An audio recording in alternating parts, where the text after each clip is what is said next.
Level 1. Local recruiter. You were only 19 years old when an old acquaintance unexpectedly offered you your first job. This man had recently returned from the northern states, wearing very expensive shoes and telling amazing stories. He was looking for energetic young people who wanted to make good money finding new clients.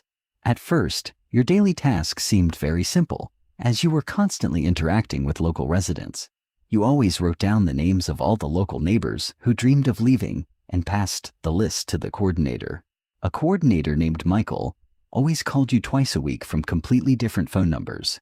For every client successfully sent, you reliably received exactly $150 as your own reward. For your poor small town, this money significantly changed your family's entire financial situation. You consciously never asked your coordinator about the future fate of the people after their final departure. Your sole job task was to find a person, gain their trust, and put them on a long-distance bus.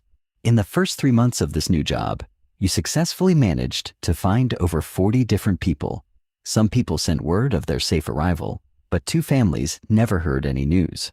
Over time, you suddenly noticed that this unsettling silence and uncertainty frightened you less and less. Recruiters are always the very first link in any illegal network and the easiest element to quickly replace. Trust in a small rural community is always restored much more easily than a steady flow of actual financial funds. Soon you realize that you had no way of personally verifying any of the promises you made to poor people. Michael dictated a ready-made script to you in detail about an easy path and fast, guaranteed employment in America. You kept repeating this fabricated story only because it made people quickly agree to relocate. You yourself had never crossed this harsh desert and did not know its true dangerous conditions. The real experience of people on the other side of the border remained an absolute secret to you. Level 2. Desert Guide.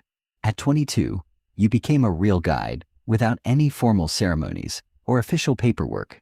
An old pickup truck picked you up near a gas station and drove you for 2 hours deep into the dry wilderness. An experienced man named Brandon gave you a backpack of water, a GPS device, and a group of 14 people. From that morning on, these exhausted travelers became your sole personal responsibility for the entire journey. You learned the harsh desert in practice under the guidance of a man who had crossed this route hundreds of times. The senior guide had long stopped being surprised by the deadly dangers of this grueling overland trek. You quickly learned which ravines flooded with water and which ridges exposed the group to outside observation. During certain daytime hours, heat over 150 degrees Fahrenheit becomes a truly lethal weapon against humans. Most documented deaths in this corridor occur from dehydration, not from encounters with law enforcement. Brandon's main rule was strict discipline in rationing the last supplies of drinking water among everyone. Such harshness seemed cruel to people, but it was their only salvation from inevitable death in the desert.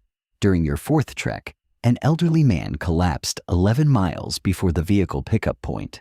Brandon instantly made the hard decision to keep the main group moving forward along the designated dangerous land route. 2 companions stayed behind with the unconscious man, having a small supply of water and an active satellite beacon. Then Brandon made an urgent call on a satellite phone that he secretly kept in his bag. Thanks to quick emergency assistance, that man survived. But similar stories did not always have such a happy ending. Over the following years, not every group under your lead had the chance to make such a call in time. The desert does not forgive mistakes made by those who lose vigilance or overestimate their own physical limits under the sun. You learned to navigate by the stars, calculate travel time, and save every single drop of precious drinking water. Gradually, you transformed into a cold professional for whom group survival had become a daily routine job. Level 3. Safehouse Manager. At 26, you were appointed manager of a stash house in the suburbs of a major American city. Your candidacy was chosen after you quickly evacuated 40 people during an unexpected inspection. You were able to lead the people out through the back wall in less than 6 minutes, without any panic. The safe house looked like a typical rental home in a quiet neighborhood somewhere in Phoenix or Tucson. Your main assignment was to maintain complete silence so neighboring houses wouldn't suspect anything about the occupants. No loud talking, no lights in the windows at night, and a strict daily schedule for using the bathroom. Neighbors notice unusual domestic habits and suspicious changes in daily behavior around the house above all else. You coordinated the transfer of people from desert guides to drivers who transported them further across the country. Sometimes 30 people stayed in the small house, anywhere from a few hours to several days in a row. At this stage, the financial settlement system began to cause you growing internal anxiety and doubt. Some migrants paid the full cost in advance through relatives who had already been living in the U.S. for a long time.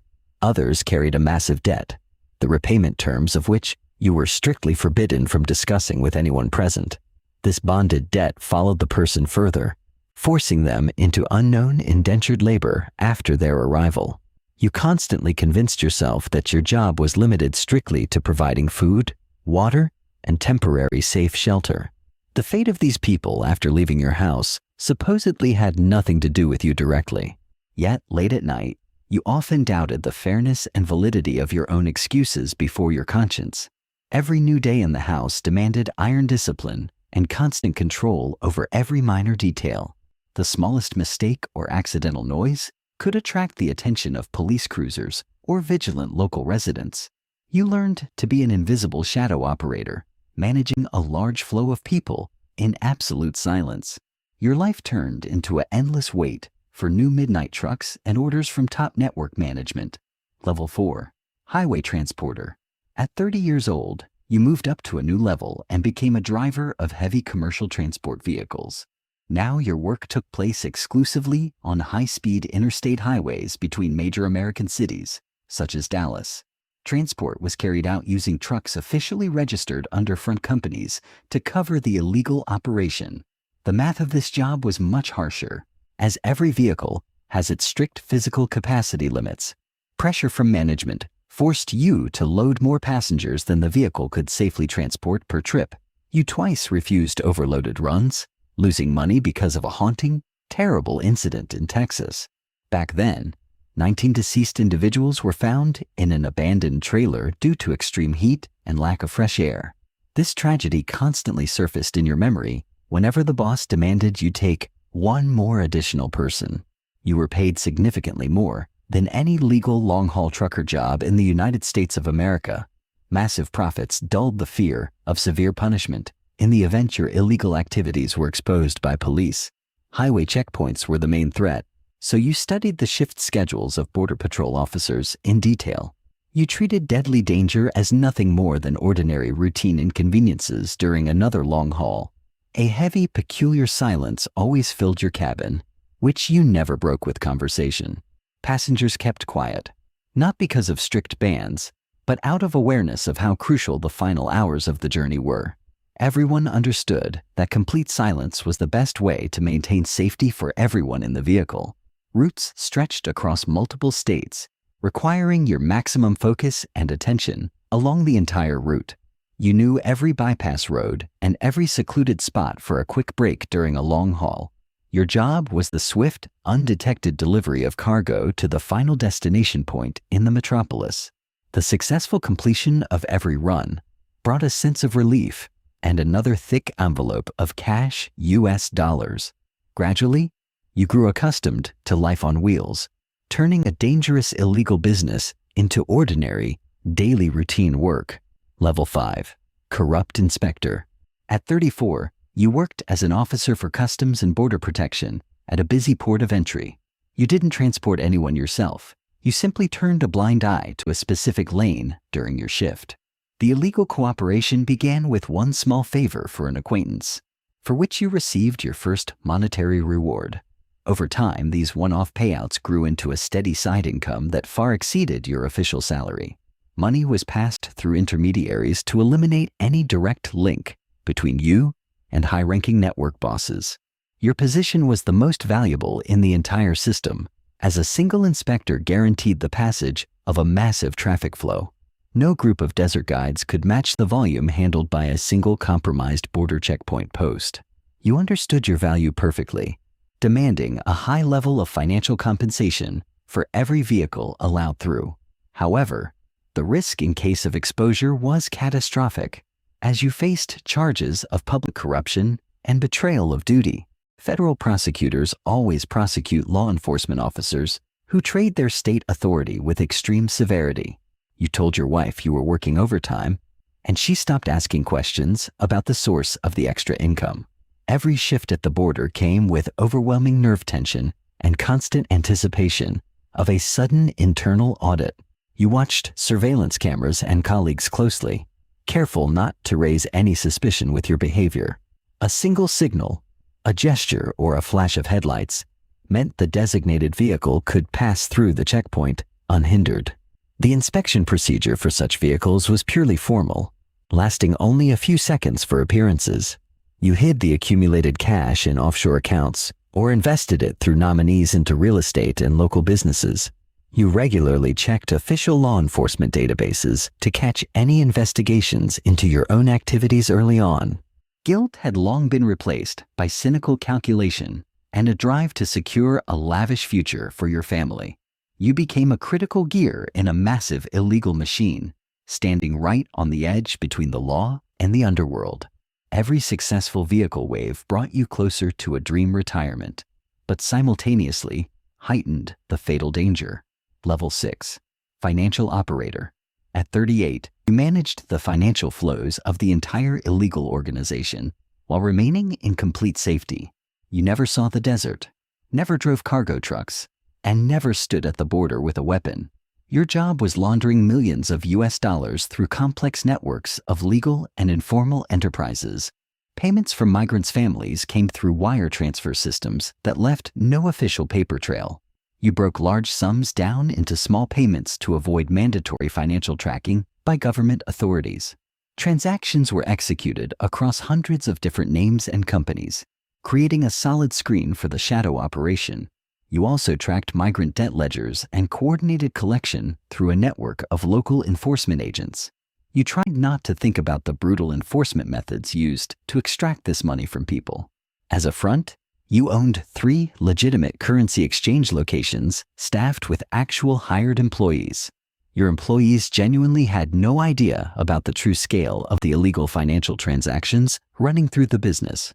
You honestly paid taxes on a portion of the earnings to appear as a successful, law-abiding American businessman to authorities. From a financial perspective, you achieved absolute success, owning a luxury home and high-end luxury vehicles. Yet, you were well aware that your arrest would cause the complete collapse of the entire regional smuggling network. All financial schemes were stored on your encrypted computer to which only you personally had access. You constantly changed passwords and utilized cutting-edge data protection technologies to safeguard your secret records. Daily work with numbers required meticulous precision, as the slightest error could draw the attention of the IRS. You met regularly with handlers in quiet restaurants, discussing new channels for investing shadow cash funds.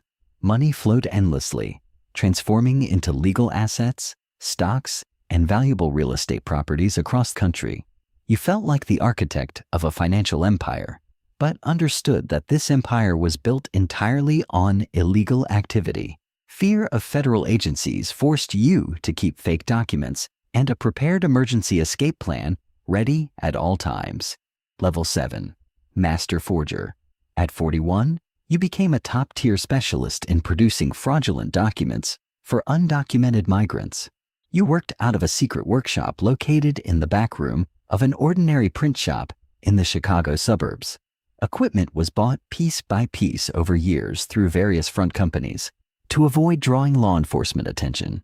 You thoroughly mastered all security features of U.S. passports, visas, driver's licenses, and social security cards. Your counterfeits easily passed standard checks by patrol officers on the road and during job hiring verifications. Product quality was flawless, so demand for your services grew with every single passing month of operation. The future lives of thousands of people depended entirely on how flawlessly you fabricated each specific document. Fake documents allowed people to live in the U.S. for years, buy cars, rent housing, and work official jobs. You viewed your work as important humanitarian aid, helping poor people build a new and better life. Yet, late at night, you realized you were a direct accomplice in a transnational human smuggling criminal enterprise. You worked alone, never meeting clients face to face, and taking payment exclusively in cryptocurrency over the dark web.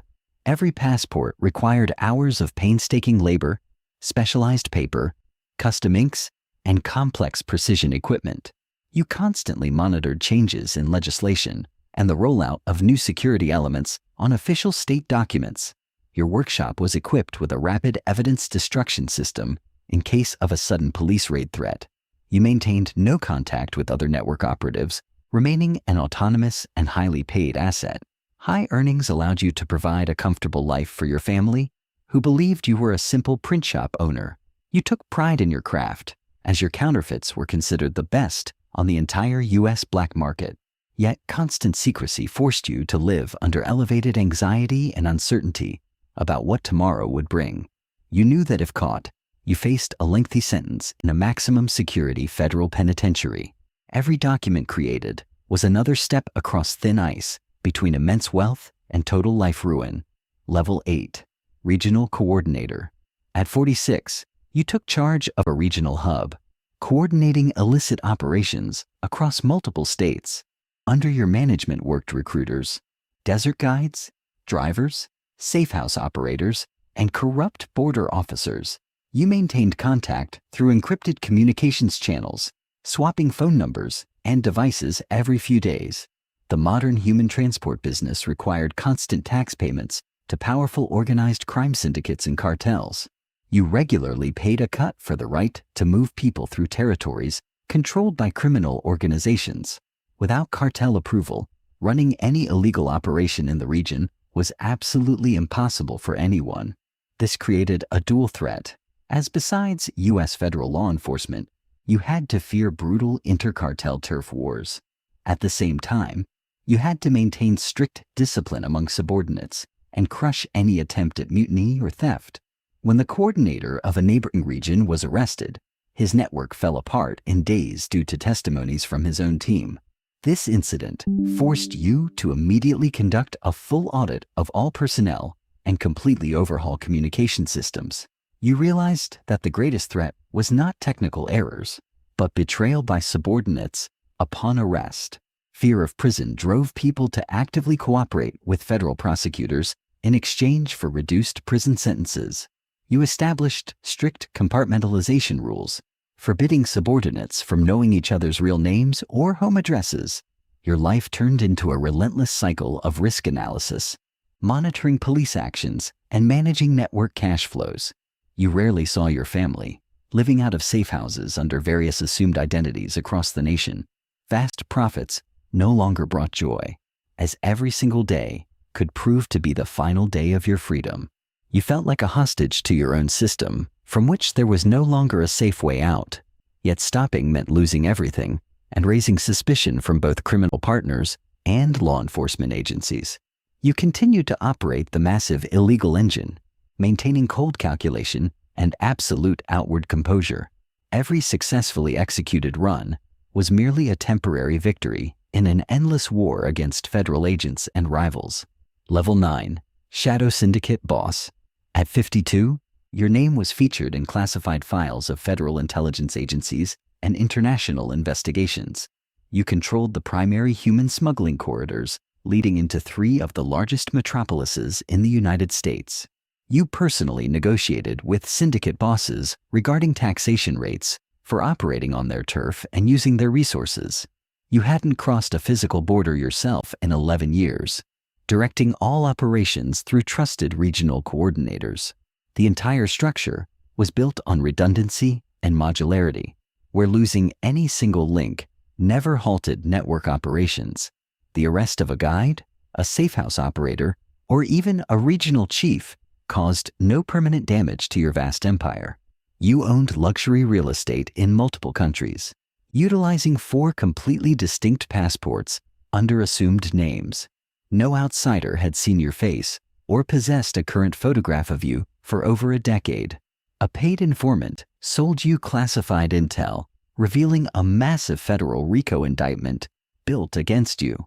Investigators had spent years building the case, waiting for the right moment to execute a sweeping takedown operation. Despite this, you slept soundly, having long ago learned to detach emotions and treat everything as mere numbers. The loss of lives in desert heat or transport trailers existed in your mind solely as a statistical cost of doing business. It was this cold detachment that allowed you to hold power for 30 years and build an enormous illicit network. You commanded millions of dollars, funding advanced comms tech, official payoffs, and route expansions. Your word was the ultimate law for hundreds of operatives working within your underground enterprise nationwide.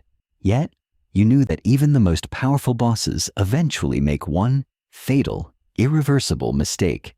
You prepared for every contingency, holding hidden offshore accounts and fully mapped emergency escape routes.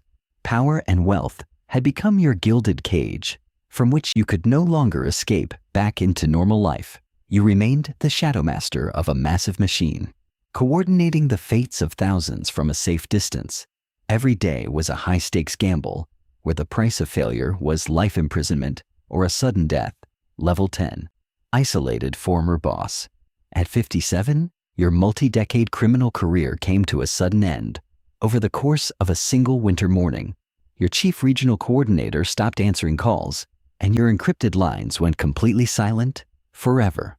An emergency message came through an emergency channel revealing your financial operator had spent months quietly cooperating with federal prosecutors. Based on his grand jury testimony, a federal warrant was issued for your arrest under your true legal name.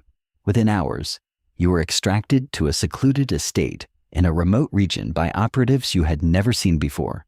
The organization decided against eliminating you physically, as you possessed far too much valuable and dangerous information. Murdering a boss of your stature would spark massive federal heat, whereas a quiet disappearance suited all partners. Your fake passports, foreign bank accounts, and front businesses were systematically liquidated over the following weeks. A younger successor seized control of your routes, contacts, and assets, severing all communication with you permanently. You watched television news reports, coverage of operations you once personally directed from your private office. Now another man signed the orders, and the younger street-level operatives didn't even know your real name. You remembered starting out at 19 as a local recruiter in a poor town earning $150 per client. You had risen from a desert guide to the ruler of a criminal empire whose name struck fear into law enforcement. Every step up the ladder had felt like a reward for intellect, nerve, endurance, and operational expertise. Yet, looking back over the years, you realized it was simply a long, slow process of stripping away your freedom.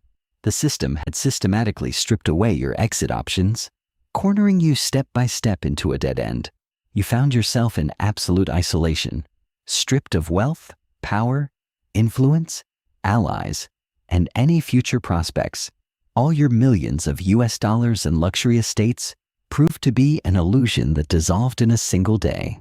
You were left entirely alone with your memories of lost lives and ruined destinies. This was the ultimate reckoning for 30 years spent operating in the shadows of America's underground criminal trade.